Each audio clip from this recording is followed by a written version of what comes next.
जय माता दी दोस्तों। जैसा कि आप जानते हैं कि नवरात्रि में किए गए छोटे छोटे उपाय से भी हम अपने जीवन में कई मुश्किलें दूर कर सकते हैं, बहुत भरपूर लाभ उसका ले सकते हैं। जैसा कि आप जानते हैं कि माता रानी को लौंग बहुत प्रिय है, तो आज मैं आपको लौंग के छोटे छोटे कई ऐसे उपाय बताऊंगी जिसको करने से आप अपने जीवन को और भी खुशहाल और भी सुखमय बना सकते हैं। तो सबसे पहला उपाय आपको क्या करना है, आपको प्रतिदिन अपने घर के मंदिर में माता रानी के समक्ष घी के दीपक में एक लौंग का जोड़ा यानी कि 2 लौंग फूल वाली होनी चाहिए, वो डाल करके अवश्य जलाएं। चाहे आप सुबह जलाएं या शाम को जलाएं, लेकिन ये अवश्य जलाना चाहिए। इससे क्या होता है, जब दीपक पूरी तरह से शांत होने वाला होता है, उसके साथ जब लौंग जलती है तो उसकी जो एनर्जी, उसका जो धुआं निकलता है वो हमारे पूरे घर के वातावरण को पॉजिटिव करता है।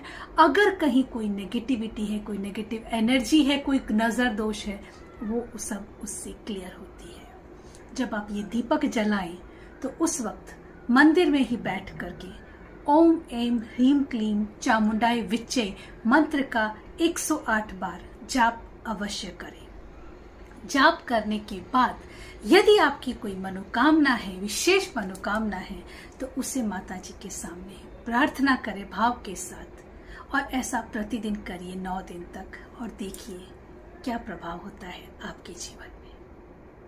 इसी के साथ प्रतिदिन शाम के समय जब सनसेट का टाइम होता है तो आपको एक गोबर का कंडा, जो कि बाजार में आराम से पूजा की शॉप पे मिल जाता है, ऑनलाइन भी मिल जाता है, वो लेना है।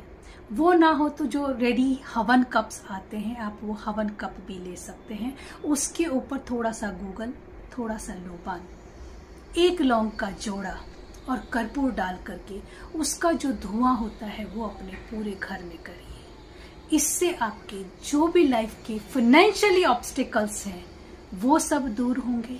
घर में जो भी नेगेटिविटी है, कोई नजर दोष है, किसी को ऐसा लगता है घर में नींद नहीं आ रही है, कुछ अनइजीनेस है, ये सब परेशानियां दूर हो जाएगी। एक बार करिए जरूर। ये छोटे छोटे से उपाय हैं बस, लेकिन इनका रिजल्ट जो होता है बहुत ही चमत्कारिक होता है। एक और छोटा सा प्यारा सा उपाय मैं आपको बताती हूँ।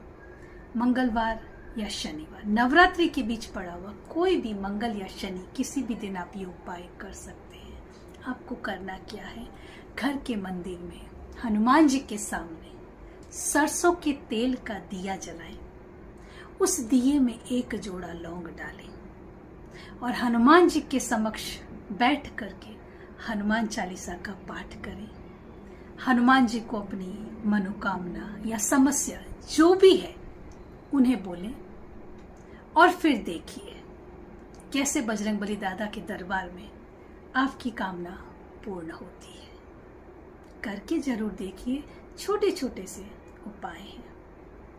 यदि आपको लग रहा है कुछ फाइनेंशियल प्रॉब्लम है, कुछ ऑब्स्टिकल्स है, कुछ ब्लॉकेजेस हैं लाइफ में जिन्हें आप हटाना चाहते हैं, जैसे कि दिवाली पे आप धन लक्ष्मी पोटली बनाते हैं, होली पे भी लोग पोटली बनाते हैं, बहुत लोगों को उसके अच्छे लाभ मिलते हैं, कई बार कुछ लोगों को नहीं भी मिलते। ये एक छोटा सा टोटका है, करके देखिएगा।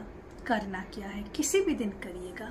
माता जी के सामने 5 लौंग उनके चरणों में अर्पण करें, एक छोटे से लाल कपड़े में रख करके उनसे प्रार्थना करें, और नवमी तक वो लौंग और लाल कपड़ा वहीं रखा रहने दें। नवमी के दिन पूजा के बाद उस कपड़े के अंदर लौंग रख के उसकी छोटी सी पोटकी बना देनी है, धागे से ऊपर से बांध दीजिएगा। उसके बाद आप अपने पर्स में रख सकते हैं, लेकिन अगर मेल है तो वॉलेट उनके पीछे वाली पॉकेट में नहीं होना चाहिए, और फीमेल है तो वो पर्स कभी बाथरूम में नहीं जाना चाहिए। जैसे कि हम मॉल में मूवी देखने गए, बाहर लेकर के पर्स को वॉशरूम में चले जाते, तो वो नहीं होना चाहिए। इन दिस केस आप अपने घर की तिजोरी में या अलमारी में जहां आप कैश रखते हैं वहां पर ये पोटकी रखिए। ये चमत्कारी उपाय किस तरह से आपकी जो फाइनेंस की जो प्रॉब्लम है, ऑब्स्टिकल से, वो दूर होकर के हर तरफ से आपकी अबंडेंस बढ़ती जाएगी, पैसों की आवक बढ़ने लगेगी। एक और खूबसूरत सा छोटा सा उपाय और बताती हूँ। आपको क्या करना है, आपको 9 लौंग लेनी है और माता जी के सामने बैठिए, प्रार्थना करिए, अपनी मनोकामना पे फोकस करिए। लौंग जो होगी सभी फूल वाली लौंग होगी। अब जो पीछे वाली डंडी है, उस डंडी से लाल धागे में उन 9 लौंगों को बांध लेना है। तकरीबन इतना बड़ा हो जाएगा।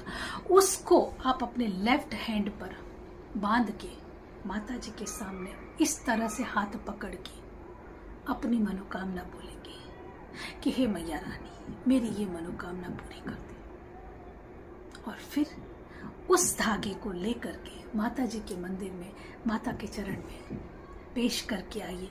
करिएगा जरूर ये उपाय और मुझे बताइएगा कि किस तरह से ये दिव्य उपाय आपके जीवन में काया पलट करता है। कमेंट में जय माता दी लिखना मत भूलिएगा, क्योंकि यदि आप जय माता दी लिखेंगे तो आप इस एनर्जी को क्लेम करेंगे और मैया की कृपा आप पर जरूर बरसेगी।